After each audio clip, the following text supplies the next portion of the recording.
வணக்கம். இன்னைக்கு நாம பார்க்க போற இந்த ஆழமான அலசல் ஒரு மாபெரும் குற்ற உணர்ச்சியை உடைக்க போகுது. ஆமா. அதுவும் பல நூற்றாண்டுகளா நம்ம மூளைக்குள்ள திணிக்கப்பட்ட ஒரு விஷயம். சரியா சொன்னீங்க. அதாவது பாவம் அப்படிங்கிற அந்த 3 எழுத்து வார்த்தையை கேட்டாலே நமக்குள்ள ஒரு பயம், ஒரு தயக்கம் வரும் இல்லையா? அத ஒரு புது கோணத்துல நாம இன்னைக்கு அணுகப் போறோம். ம். இதுக்காக நாம எடுத்திருக்கிற மூலம் ஸ்ரீமத் சுவாமி சித்பவானந்தர் எழுதின டெய்லி டிவைன் டைஜஸ்ட் அப்படிங்கிற புத்தகத்துல இருக்கிற மார்ச் 7ஆம் தேதிக்கான குறிப்பு. இந்த தலைப்பே பாவம் அப்படிங்கறதுதான். ஆமா, இந்த அலசலோட முக்கிய நோக்கம் என்னன்னா, பாவம் அப்படிங்கிற வார்த்தைக்கு பின்னாடி இருக்கிற குற்ற உணர்ச்சியை தாண்டி இதுல எவ்வளவு பெரிய ஒரு உளவியல் உண்மை இருக்குன்னு உங்களுக்கு புரிய வைக்கிறது தான். கண்டிப்பா. இது கேட்கும்போது உங்களுக்கு ஒரு பெரிய ஆஹா தருணம் கிடைக்கும்னு நான் உறுதியா சொல்றேன். ஏன்னா இது வெறுமனே ஒரு ஆன்மீக தத்துவம் கிடையாது.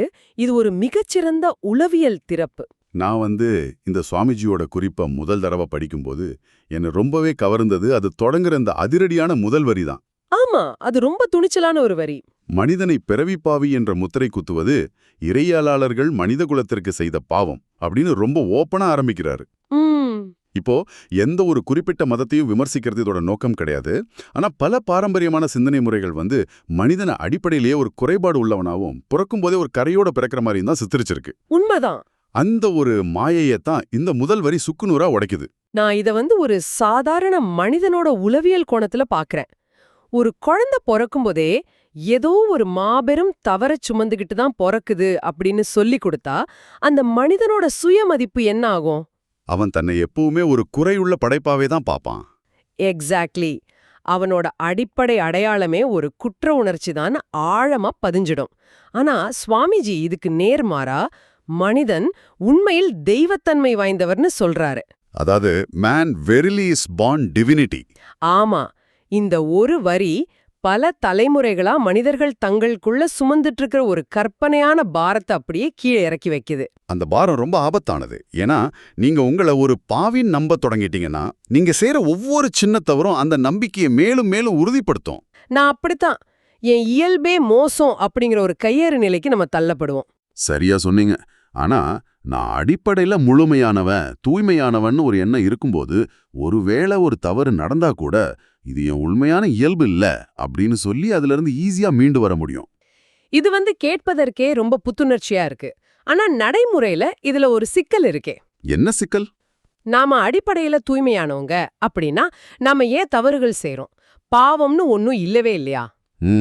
இது ஒரு நியாயமான கேள்விதான். இந்த கேள்வியை கேட்கும்போது அந்த புத்தகத்துல சொல்லியிருக்கிற ஒரு குழந்தையோட உதாரணம் எனக்கு ஞாபகத்துக்கு வருது. ஒரு குழந்தை ஓடி விளையாடும் போது ஒரு கண்ணாடியை தள்ளி உடைச்சிடுதுன்னு வைப்போம். ஆமாம். அத நாம கர்மா அல்லது செயல்னு சொல்றோமே தவிர அந்த குழந்தை பாவம் செஞ்சிடுச்சேன்னு நாம சொல்றதில்ல. ஆனா அதே கண்ணாடிய ஒரு பெரியவர் கோபத்துல உடைச்சா அத நாம பாவம் அல்லது தவறுன்னு சொல்றோம். செயல் ஒண்ணுதான், ஆனா விளக்கம் மாறுதே. அந்த வித்தியாசத்தை தான் நாம ரொம்ப நுட்பமா கவனிக்கணும். குழந்தை எந்த ஒரு உள்நோக்கமும் இல்லாம ஒரு விழிப்புணர்வற்ற நிலையில அந்த செயலை செய்யுது. அது வெறும் செயல் மட்டும்தான். ஆமா, அது வெறும் கர்மா. மனிதனும் அடிப்படையில செயல்களால் ஆனவன்தான். அவன் இயங்குறதே அந்த செயல்கள் மூலமாதான். ஆனா சுவாமிஜி இங்க பாவம் அப்படிங்கிறதுக்கு மிக துல்லியமான ஒரு வரையறையை கொடுக்கிறாரு. அது என்ன வரையறை?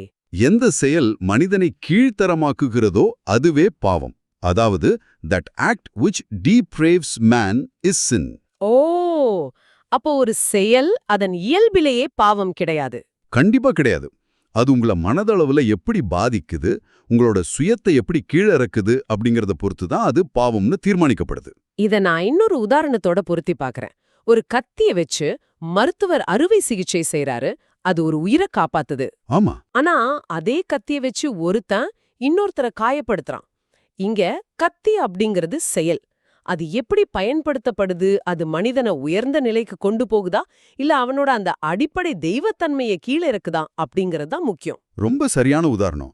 உங்களை சுயநலவாதியாவோ வஞ்சம் தீர்ப்பவனாவோ மாத்திர எந்த செயலும் உங்களை கீழ்த்தரமாக்குது. அதுதான் பாவம். பாவங்கிறது ஏதோ வானத்திலிருந்து நம்ம தலையில எழுதப்பட்ட ஒரு முத்திரை கிடையாதுங்கிறத இது ரொம்ப தெளிவா புரிய வைக்குது. ஆமா, அது உங்களுடைய செயல்களின் விளைவா உங்க மனசுக்கு ஏற்படுற ஒரு வீழ்ச்சி. இத உணரும்போது பாவங்கிற வார்த்தைக்கு பின்னாடி இருக்கிற அந்த அமானுஷ்யமான பயம் விலகிடுது. அது வெறும் ஒரு உளவியல் இயக்கமா நமக்கு தெளிவா புரியுது. செயல் வேற, நம்மோட அடிப்படை அடையாளம் வேற. எக்ஸாக்ட்லி. ஆனா இங்கதான் எனக்கு ஒரு முரண்பாடு தோணுது. ஒரு செயல் நம்ம வீழ்ச்சி அடைய செய்யும்னு தெரிஞ்சும் ஏன் சில நேரங்கள்ல நாம அதை தேர்ந்தெடுக்கிறோம்? உதாரணமா, ஒரு சக ஊழியரை பத்தி நாம பொய் சொல்றோம் அல்லது ஒருத்தருக்கு துரோகம் செய்றோம். அது தவறான செயல்னு நம்ம மனசாட்சிக்கு நல்லாவே தெரியும். இத வெறும் அறியாமைன்னு சொல்லிட முடியுமா? இது மிக முக்கியமான ஒரு கேள்வி. இங்க அறியாமை அல்லது இக்னோரன்ஸ் அப்படிங்கிறது ஒரு செயலோட விளைவு தெரியாத அறியாமை கிடையாது. பின்ன வேற என்ன அறியாமை அது? அது நான் யார் அப்படிங்கிற அடிப்படை உண்மையை உணராத அறியாமை.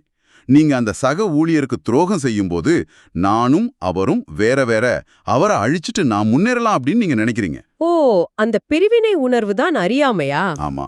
நீங்க அடிப்படையில தெய்வத்தன்மை வாய்ந்தவர், இங்க எல்லாமே ஒன்னோடு ஒன்னு தொடர்புடையது அப்படிங்கிற அந்த உயர்வான விழிப்புணர்வு உங்களுக்குள்ள இல்லாததால தான் அந்த தவறை நீங்க செய்றீங்க. அதனாலதான் சுவாமிஜி அறியாமையால் தான் மனிதன் பாவம் செய்கிறான் அப்படின்னு ஆணித்தரமா சொல்றாரு போல. கண்டிப்பா. அப்படின்னா நாம தெரிஞ்சே செய்யற தவறுகளுக்கு பின்னாலேயும் ஒரு ஆழமான விழிப்புணர்வின்மை ஒழிஞ்சிருக்குன்னு நீங்க சொல்றீங்க. உண்மைதான். நாம கெட்டவங்க அப்படிங்கறதால அந்த தவறச் செய்யல. நம்முடைய உண்மையான உயர்ந்த இயல்ப நம்ம மறந்துட்டோம் அல்லது முழுமையா உணரல அப்படிங்கறதால செய்யறோம். இது குற்ற உணர்ச்சியால முடங்கி போயிருக்கிற பலருக்கும் ஒரு பெரிய ஆறுதலை தரும்னு நான் நினைக்கிறேன். அது வெறும் ஆறுதல் மட்டும் இல்ல, அதுதான் நிதர்சனமான உண்மை. ஒருத்தன் இருட்டுல தடுமாறி விழும்போது அவனை நாம குருடனோ அல்லது நடக்க தெரியாதவனோ முத்திர குத்துறதில்ல. அங்க வெளிச்சம் இல்ல, அவ்வளவுதான். அதே போலதான் பாவமும். விழிப்புணர்வுங்கிற வெளிச்சம் இல்லாதப்போ மனிதன் தடுமாறுகிறான். அதனாலதான் ஞானம் பிறக்கும்போது அவனால் தனது தீய செயல்களை செயலிழக்கச் செய்ய முடியும் அப்படின்னு புத்தகம் சொல்லுது. விழிப்புணர்வு வரும்போது இருட்டு தானாவே விலகுற மாதிரி. ஆமா, பழைய தவறுகளோட தாக்கம் அப்படியே உதிர்ந்துடும். இதையே நல்லிஃபை பண்றதுன்னு ஆசிரியர் குறிப்பிடுறார். இப்போ நம்ம இந்த உரையாடலோட மிக முக்கியமான ஒரு ஆச்சரியமான பகுதிக்கு வரோம். எனக்கு இது ஒரு மிகப்பெரிய அகத்திறப்பை கொடுத்துச்சேயே சொல்லலாம். சொல்லுங்க. நாம ஒரு தவறு செஞ்சிட்டா அதுக்காக தொடர்ந்து அழுதுகிட்டே இருக்கணும், குற்ற உணர்ச்சியில தவிக்கணும். அதுதான் உண்மையான பிராயச்சித்தம்னு சமூகம் நமக்கு கத்துக் கொடுத்திருக்கு. ஆனா சுவாமிஜி இங்க ஒரு பெரிய உளவியல் குண்ட வீசுறாரு. ஆமா, அந்த வரி ரொம்ப பவர்ஃபுல். ஒவ்வொரு முறையும் மனிதன் தன் பாவத்திற்காக வருந்தும்படி செய்யப்படும்போது அவன் அந்த பாவத்தை தன் மனதளவில் மீண்டும் செய்ய நிர்பந்திக்கப்படுகிறான் அப்படின்னு சொல்றாரு. இது வழக்கமான சிந்தனைக்கு முற்றிலும் எதிரா இருக்கே. எதிரா இருக்கலாம். ஆனா நவீன நரம்பியல் அறிவியலும், அதாவது நியூரோ சயின்ஸும் இதையே தான் மிக துல்லியமா சொல்லுது. இத கொஞ்சம் விளக்கமா சொல்ல முடியுமா? கண்டிப்பா. மூளையோட செயல்பாட்டை பொறுத்த வரைக்கும் நியூரான்கள் எப்படி வேலை செய்யுதுங்கிறது ரொம்ப முக்கியம். நரம்பியல் நிபுணர்கள் ஒரு விதியை சொல்லுவாங்க. Neurons that fire together wire together. அதாவது ஒன்னா செயல்படுற நியூரான்கள் ஒன்னாவே இணைஞ்சிடும்னு சொல்றாங்களா? சரியா சொன்னீங்க. நீங்க ஒரு குறிப்பிட்ட நிகழ்வை உங்க மனசுல திரும்ப திரும்ப நினைச்சு பார்க்கும்போது உங்க மூளை உண்மையிலேயே அந்த செயலை மறுபடியும் செய்யறதுக்கான சமிக்ஞைகளை தான் உருவாக்குது. ஓ, மூளைக்கு நாம அதை நிஜமாவே செய்றோமா இல்ல கற்பனையா நினைச்சு பாக்குறோமான்னு வித்தியாசம் தெரியாதா? தெரியாது. இத கேக்கும்போது ஒரு நிஜ வாழ்க்கை பிரச்சனை எனக்கு ஞாபகத்துக்கு வருது. ஒரு பெரிய கார்ப்பரேட் நிறுவனத்துல வேலை செய்யற ஒருத்தர் ஒரு முக்கியமான ப்ராஜெக்ட்ல மிகப்பெரிய தவறு செஞ்சுடுறாருன்னு வைப்போம்.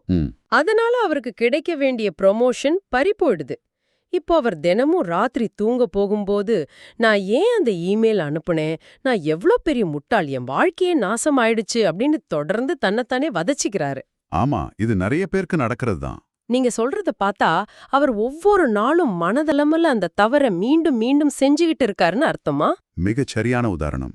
அவர் வருந்துறதா நினைச்சுக்கிட்டு உண்மையில என்ன செய்யறாரு?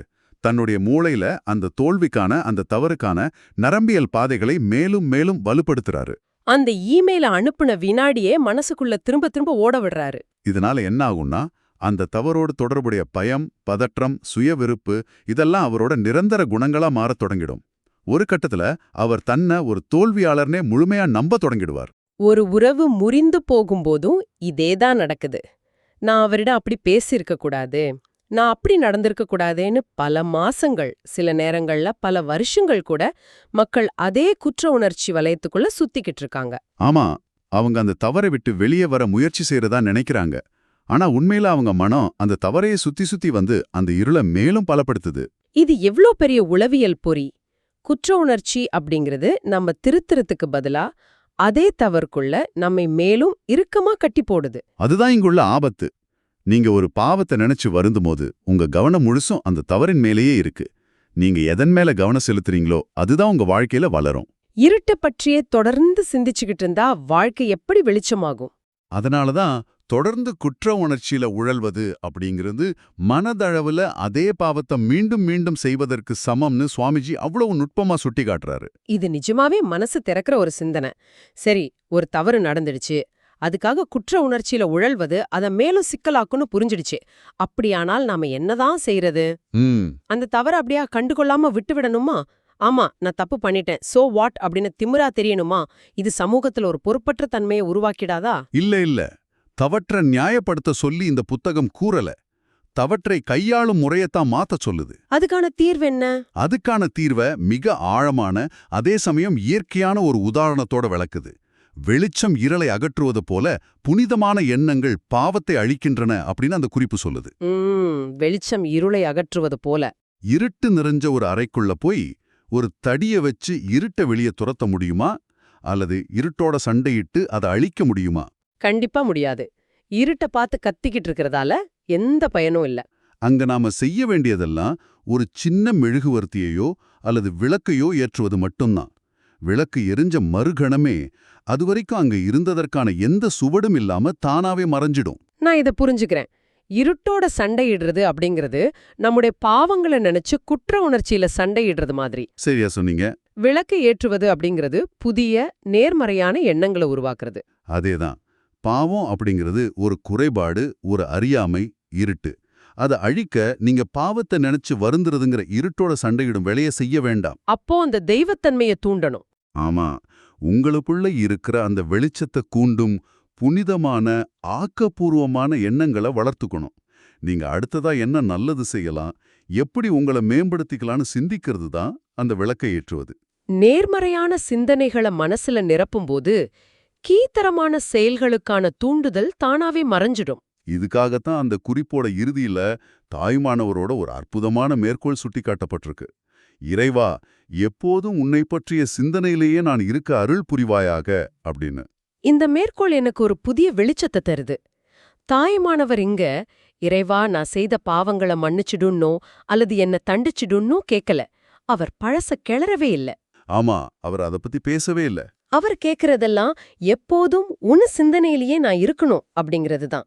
அதாவது மனச இருட்ட குறைகூறும் இடமா வச்சிருக்காம எப்பவுமே ஒளிய நோக்கியே திருப்பி இருக்கணும்னு கேக்குறாரு. இது பழுதி பலரிதரோடு போராடுற தற்காப்பு முறை கிடையாது. மாறா முழுமையான ஒளியை நோக்கிய ஆக்கப்பூர்வமான மாற்றம். இது நம்முடைய அன்றாட வாழ்க்கைக்கு ரொம்ப ரொம்ப அவசியமான ஒரு பாடம். நீங்க ஒளிய பற்றி சிந்திக்கத் தொடங்குனா இருள பற்றி கவலைப்பட வேண்டியதே இல்ல. புனிதமான உயர்வான எண்ணங்களால உங்க மனசை நிரப்பும்போது உங்களை கீழிறக்கிற அந்த பாவம் அப்படிங்கிற செயல்களுக்கு அங்கே இடவே இல்லாம போயிடுது. இந்த தெளிவு ஒருத்தருக்கு கிடைச்சிட்டா அவர் தன் கடந்த கால சுமையை இறக்கி வச்சுட்டு சுதந்திரமா விழிப்புணர்வோடு தன்னோட எதிர்காலத்தை நோக்கி நகர முடியும். உண்மைதான். இது நம்ம பற்றி மட்டுமில்ல, நம்மை சுற்றியிருக்கிற மனிதர்கள் மீதான நம்முடைய பார்வையும் மாத்தும். எப்படி மாத்தும்? மத்தவங்க தவறு செய்யும்போது அவங்கள பாவிகள்னோ கெட்டவங்கனோ முத்திர குத்தாம அவங்களும் விழிப்புணர்வு இல்லாம அறியாமையில் இருக்கிறாங்க அப்படிங்கிற ஒரு புரிதலோட நாம அணுகுவோம். ஒரு கருணையோட அணுகும் பக்குவம் நமக்கு வரும். இது சமூகம் சார்ந்த ஒரு மிகப்பெரிய முதிர்ச்சி. ரொம்ப அருமையா சொன்னீங்க. இன்றைய இந்த உரையாடல் பல வருஷங்களா நம்ம மனசுல ஆழமா பதிஞ்சிருந்த பல தவறான நம்பிக்கைகளை உடைச்சிருக்கு. ஆமா, நாம பிறவியிலேயே பாவிகள் கிடையாது, மாறாக நாம பிறவியிலேயே தெய்வத்தன்மை கொண்டவர்கள். நாம செய்யற தவறுகள் அல்லது பாவங்கள் அப்படிங்கிறது நமது நிரந்தர அடையாளம் இல்ல, அது வெறும் அறியாமையோட வெளிப்பாடு மட்டும்தான். கண்டிப்பா. எல்லாவற்றிற்கும் மேலா செஞ்ச தவறு நினைச்சு குற்ற உணர்ச்சியில தொடர்ந்து வருந்திக்கிட்டே இருக்கிறது மனதளவுல அந்த தவறையே மீண்டும் மீண்டும் செய்ய நம்மை தூண்டும் ஒரு உளவியல் பொறி. பாவத்தை பற்றிய வருத்தங்களால பாவத்தை அழிக்க முடியாது, தூய்மையான எண்ணங்களால தான் அதை அழிக்க முடியும். ரொம்ப சரியான சுருக்கம். இந்த தகவல்கள் உங்கள் அன்றாட வாழ்க்கையில எப்படி பயன்படும்னு உங்களை நீங்களே கேட்டுக்கோங்க. உங்கள் கடந்த கால தவறுகளை நினைச்சு நீங்க குற்ற உணர்ச்சியில உழலும் ஒவ்வொரு முறையும் நீங்களே அறியாம அந்த தவறுகளுக்கு உங்கள் மனசுக்குள்ள மீண்டும் மீண்டும் உயிர் கொடுக்கறீங்களா? ஒரு உறவுல நடந்த கசப்பான சம்பவங்களையோ அல்லது உங்கள் தொழிலில் ஏற்பட்ட சறுக்கல்களையோ நினைச்சு உங்களை நீங்களே ஒரு குறையுள்ள மனிதரா சுருக்கிக்கிறீங்களா? இந்த கேள்வியை உங்களோட நீங்க எடுத்துச் செல்லுங்க. கண்டிப்பா எல்லாரும் சிந்திக்க வேண்டிய விஷயம் அது. இப்போ நாம விவாதத்தோட இறுதி பகுதிக்கு வந்துட்டோம். விடைபெறுவதற்கு முன்னாடி சுவாமிஜியின் இந்த குறிப்பை அடிப்படையாக கொண்ட ஆனா இதுவரை நம்ம விவாதிக்காத ஒரு புதிய சிந்தனையை உங்க முன்வைக்க விரும்புறேன். சொல்லுங்க. தவறுகளை தொடர்ந்து ஆராய்ந்து வருந்தினா அது மனதளவுல மீண்டும் மீண்டும் நடக்கும்னு இந்த புத்தகம் மிக தெளிவா சொல்லுது. அப்படியானால் இன்றைய நவீன உலகை கொஞ்சம் சிந்திச்சு பாருங்க. ஓகே. நம்முடைய குறைகளையும் தவறுகளையும் நாமே சதா சர்வ காலமும் அதிகமா பகுப்பாய்வு செய்யும் பல சுய முன்னேற்ற பயிற்சிகள், தெரப்பிகள் இன்னைக்கு ரொம்ப பிரபலமா இருக்கு இல்லையா? ஆமா, நிறையவே இருக்கு. நான் ஏன் இப்படி நடந்துக்கிட்டேன், என் ஆழ்மனசுக்குள்ள என்ன பிரச்சனை, என்னுடைய குழந்தை பருவ காயங்கள் என்னென்ன, என்னுடைய குறைகள் என்னென்ன அப்படின்னு நம்ம நாமே மிக அதிகமா அறுவை சிகிச்சை செஞ்சு பார்க்கற மாதிரி ஆராய்ஞ்சுக்கிட்டே இருக்கோம் இல்லையா? உண்மைதான். ஒரு ஓவர் அனாலிசிஸ் நடந்துகிட்டே இருக்கு. இன்றைய விவாதத்தின் அடிப்படையில பார்த்தா இப்படி அளவுக்கு அதிகமா நம்முடைய குறைகளை நாமே பகுப்பாய்வு செய்யறது ஒரு நவீன கால பாவ மன்னிப்பு மாதிரி செயல்படுதா? வாவ், இது ரொம்ப ஆழமான கேள்வி. இது உண்மையில நமது இயல்பான அந்த தெய்வத்தன்மையை உணர்வதை தடுத்து நம்ம அதே தவறுகளுக்குள்ள அதே இருளுக்குள்ள சுழலச் செய்யுதா? குறைகளை தீர்க்கிறோன்னு சொல்லிக்கிட்டு நாம வெளிச்சத்தை ஏற்றுவதை விட்டுட்டு இருட்டோட அமைப்பை ஆராய்ஞ்சுக்கிட்டு இருக்கோமா? ரொம்ப பெரிய கேள்வி இது. இந்த கேள்வியோட இன்றைய உரையாடலை நாங்க நிறைவு செய்றோம். உங்கள் சிந்தனைக்கு இத ஒரு விதையா விட்டுச் சொல்றோம். இத ஆழமா சிந்திச்சு பாருங்க. மீண்டும் மற்றொரு சுவாரஸ்யமான ஆழமான அலசலில் உங்களை சந்திக்கும் வரை விடை பெறுகிறோம். நன்றி.